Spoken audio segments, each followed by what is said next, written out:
ओवैसी साहब तो बोलने के अलावा उसके पास काम ही क्या है। जी। वो इतने दिन से संसद में बैठे हुए हैं, हिंदुस्तान को चलाते हैं और सिर्फ बात खोलते हैं, डिमांड करते हैं, रिजल्ट कहाँ किसका। लोग हमको हम फ़ोन करके अब पहले तो गाली दे रहे थे, अब हमें थैंक्स दे रहे हैं कि नहीं हाजी साहब आपने जो जो कदम उठाया है वो बहुत अच्छा कदम और बहुत सोच समझ के उठाया है। पहले हम लोगों से समझने का फेर हो गया था, इसलिए आप लोगों ने एमआईएम छोड़ा, एमआईएम छोड़ने के बाद आप लोगों ने राजद का हाथ तो थामा, लेकिन स्पेशल कुछ नहीं मिल पाया अभी तक यहाँ पे। तेजस्वी जी जी। जो बिहार के डिप्टी सीएम हैं, उसका प्रयास है किशनगंज और ख़ास तौर पर सीमांचल में कुछ न कुछ बड़ा देने वाला है। अस्सलाम वालेकुम, आदाब, मैं रियाज रही और आप सभी का स्वागत है आपका अपना चैनल अपना गाँव में। अभी हम लोग हैं कोचाधामन के विधायक अलहाज इजार रश्मी साहब के पास। कई सवालात हैं, उन सभी सवालों के साथ पहुंचेंगे उनके पास, क्योंकि नदी कटाव वाला मामला है, बरसात का मौसम है और शिक्षकों के साथ जो मामला अभी चल रहा है सेल्फी वाला, किस हद तक सही है और पार्टी छोड़ने से पहले और पार्टी छोड़ने के बाद, यानी कि एमआईएम छोड़ करके राजद में आने का क्या कुछ फ़ायदा हुआ है। क्योंकि जब ये लोग एमआईएम में थे तो इन लोग का कहना था कि हम लोग का आवाज़ कोई सुनता नहीं है, हम लोग बोलते तो कुछ उस पर काम नहीं हो पाता है। क्या अभी कुछ हो पा रहा है, उन सभी सवालात के साथ पहुंचते हैं। सर, सबसे पहले आपका स्वागत है हमारे चैनल में। चलिए, आपने यहाँ पर आने का जहमत गवारा किया, आपका बहुत बहुत शुक्रिया। सर, पहला सवाल ये है कि बरसात का मौसम है और आपके जो विधानसभा है इसमें दो नदी का प्रकोप हमेशा रहता है, एक महानंदा और दूसरा कनकई। इसको लेकर के क्या कुछ तैयारियां हैं, जरा बताएं। देखिए, इस दोनों नदी में हमारे विधानसभा क्षेत्र होकर जो गुजरती है वो जगह जगह बहुत ज़्यादा डिस्टर्ब करता है फ्लड के टाइम में, इसलिए हम लोगों ने इस मरतबा शुरू से ही इस पर ध्यान देते हुए इसका प्लानिंग करने का काम हम लोगों ने किया है। और उसमें से अभी बरसात आज से शुरू हुआ, लेकिन इससे पहले ही हम लोग 3 जगह काम शुरू कर दिए हैं। एक तो है शर्मा टोली बोल के एक गांव है, वहाँ पर काम शुरू हो गया है। उसके बाद बगलबाड़ी और मंझोक। आपको पता भी है कि मंझोक, बगलबाड़ी और शर्मा टोली कितना तबाह करता है। पिछले दफ़ा बहुत बुरा हाल हो गया था, फिर हम लोगों ने उस पर बहुत मेहनत किया, काम भी किया, परंतु उसमें वो टिका नहीं, सारा उखाड़ के फेंक दिया। फिर हम लोग उसमें बंडल वगैरह बनवाए। इस बार शुरू से ही मंझोक में बोरा वगैरह पैकिंग करके रखा हुआ है और उसमें काम शुरू हो गया है। इंशाअल्लाह हम लोग उसका लड़ाई लड़ने के लिए तैयार हैं। जगह बस्ती को, गाँव को, हाट को और कब्रिस्तान को जो है वहाँ मंझोक में, इस सबको हम लोग बचाने का काम करने का इरादा किए हैं। आपको जल संसाधन विभाग से हम लोग पिछले दफ़ा जो काम किए, जब हम एमआईएम छोड़ करके राष्ट्रीय जनता दल ज्वाइन किए, सरकार में आए, तो उससे पहले 2 साल का वक्फा में हम लोगों ने बहुत मेहनत के बाद भी कहीं कुछ पब्लिक को नहीं करके दिखा सका। अंत ऑफिसरान से भी हम लोग बात कर रहे थे, नज़रअंदाज हम लोगों की बात को किया जा रहा था। प्रशासन जो है हम लोगों को नहीं सुन रहा था। तो फिर हम लोगों ने ये मशवरा किया कि हम लोग करें तो करें क्या, और फैसला ये हुआ कि अभी नहीं तो कुछ दिन बाद माननीय मुख्यमंत्री नीतीश कुमार की जगह पर कोई भाजपा का मुख्यमंत्री बैठ सकता है 2-4 दिन में। संभवतः गिरिराज सिंह या फिर कोई उसी तरह से आरएसएस टाइप का आदमी को मुख्यमंत्री बिहार का बनाएगा। हम लोगों ने तुरंत फैसला लिया, 2 घंटा के अंदर में फैसला लेकर के एमआईएम को छोड़ करके बिहार का जो राष्ट्रीय जनता दल है उसमें हम लोग शामिल हुए। और उसमें बहुत लोग बहुत तरह का टिप्पणी भी किए, हमने खामोश रहा। लेकिन जब पता चला लोगों को कि हम लोग एमआईएम छोड़ करके भाजपा को हटाने के लिए गए, तो कुछ ही दिन में भाजपा को बिहार का सत्ता से बेदखल हम लोग किया और महागठबंधन की सरकार को हम लोगों ने कायम किया।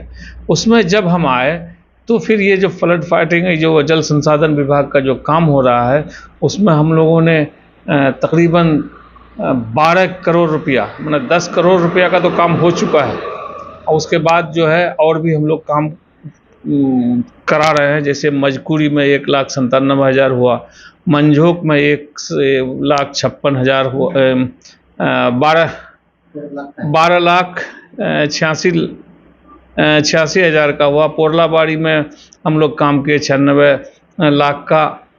घुरना कब्रिस्तान में किए 44 लाख का। बेलवा मदरसा में हम लोग 29 लाख का काम किए। उसके बाद जो है खखुआ नदी बिशनपुर में 85 लाख रुपया का काम किए। लायतोर मजकूरी में, दुर्गापुर में किए, बिशनपुर में किए, असूरा में किए, टेना और सराय में किए। इसी 10 करोड़ से ज़्यादा का काम किए। ये लोगों को अब समझ में बैठता है। लोग हमको हम फ़ोन करके अब, पहले तो गाली दे रहे थे, अब हमें थैंक्स दे रहे हैं कि नहीं हाजी साहब, आपने जो कदम उठाया है वो बहुत अच्छा कदम और बहुत सोच समझ के उठाया है। पहले हम लोगों से समझने का फेर हो गया था, इसलिए हम लोग को खुशी नहीं थी और तकलीफ़ थी। अब जो आप कदम उठा करके सरकार के साथ में है और विकास भी हो रहा है, काम भी हो रहा है, तो हम लोग आपको मुबारकबाद देते हैं।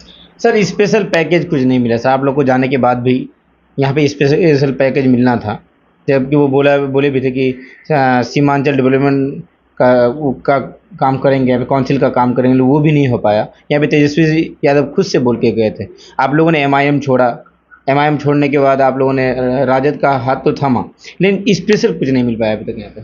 देखिए स्पेशल के लिए हमारे जो नेता हैं तेजस्वी जी, जो बिहार के डिप्टी सीएम हैं, उसका प्रयास है किशनगंज और ख़ास तौर पर सीमांचल में कुछ न कुछ बड़ा देने वाला है, जो वो घोषणा नहीं कर रहे हैं, क्लियर नहीं कर रहे हैं।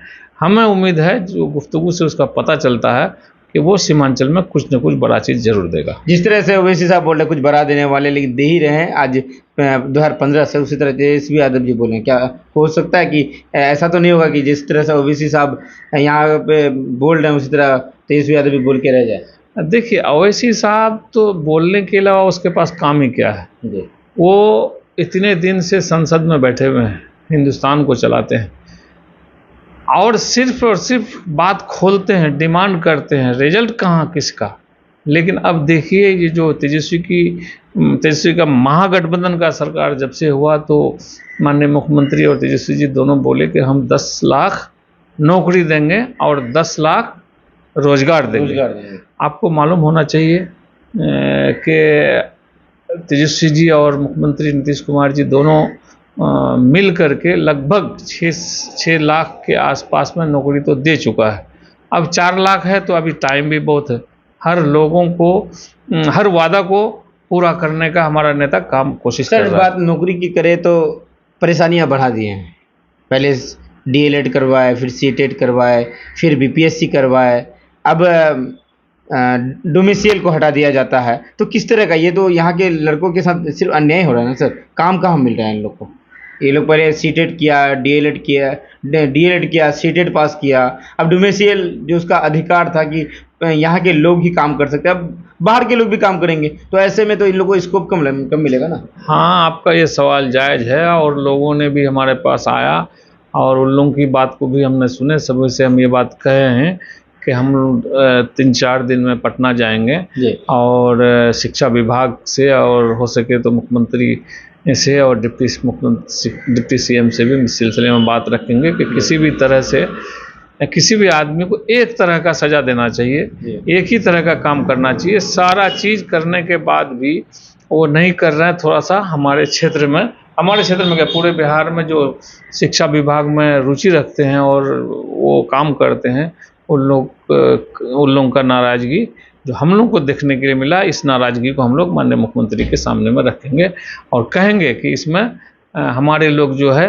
वो काफ़ी गुस्से में हैं कि हम लोगों का नौकरी देने के बजाय नौकरी छीनने का काम कर रहे हैं। ये बात को हम लोगों के पास जो आ रहा है, ये बात को हम लोग अपना नेता के पास जरूर रखेंगे। सर शिक्षा को लेकर बात करते हैं तो शिक्षा में भी ऐसा हो गया कि टीचरों को जाना पड़ता है, ग्रुप सेल्फी लेना पड़ता है, भेजना पड़ता है, उसके बाद फिर जियो टैगिंग होता है उसका। ये किस हद तक सही है?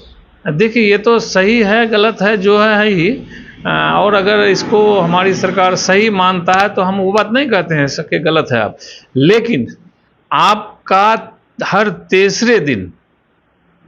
हर तीसरे दिन जांच में आता है जांच ऑफिसर, उसके बाद भी तसफ़्फ़ी नहीं होता है। तो कई दिन से कई लोग मुझे फ़ोन पर भी आया और हमारे पास आकर के बोला कि ये सेल्फ़ी सिस्टम क्या है, और मान गए कि जो लोग स्कूल टाइम पर नहीं जाते हैं तो 2-4-5% के अलावा हम लोग 90-95% जो जाते हैं, तो उस 5% की वजह से हम लोग 95% आदमी को क्यों सज़ा दी जाती है। इसमें भी वो लोग नाराज़गी जब ये जाहिर किए हैं। इस बात को भी हम लोग कल हो सकता है कि हम जिला जाएं और डीओ साहब से बात करेंगे, और अगर पटना गए तो फिर हम शिक्षा विभाग से बात करेंगे कि किसी भी, और सबसे बड़ी बात ये है जी, ये बात सबसे बड़ी बात है कि ठीक है, अगर सरकार से ये लोग कह रहा है कि सरकार की तरफ से आदेश हुआ है, तो सरकार तो पूरे बिहार में होना चाहिए ना।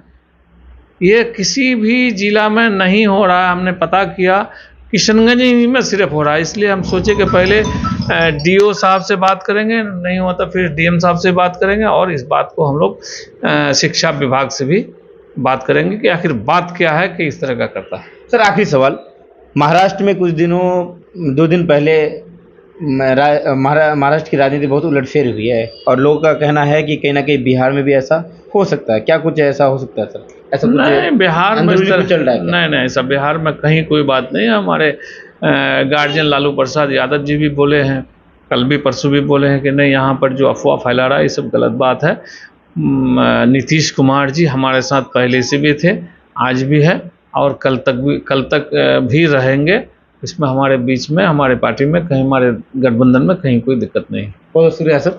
तो हमारे साथ थे कोचाधामन के विधायक अलहाज इजहार रश्वी साहब। वो अपनी बातों को और अपने किए गए कामों को गिनवा रहे थे, और साथ ही साथ एमआईएम छोड़ करके जो राजद में है उससे क्या फ़ायदा हुआ, बाकी छात्रों के साथ जो मामला चले डोमिसाइल वाला, उसको लेकर के वो बहुत जल्द पहुंचेंगे शिक्षा मंत्री के पास, डिप्टी सीएम के पास, और कई सारी बातें हुई। अगर वीडियो अच्छा लगा तो वीडियो को ज़्यादा से ज़्यादा शेयर करें। खुदा हाफिज़।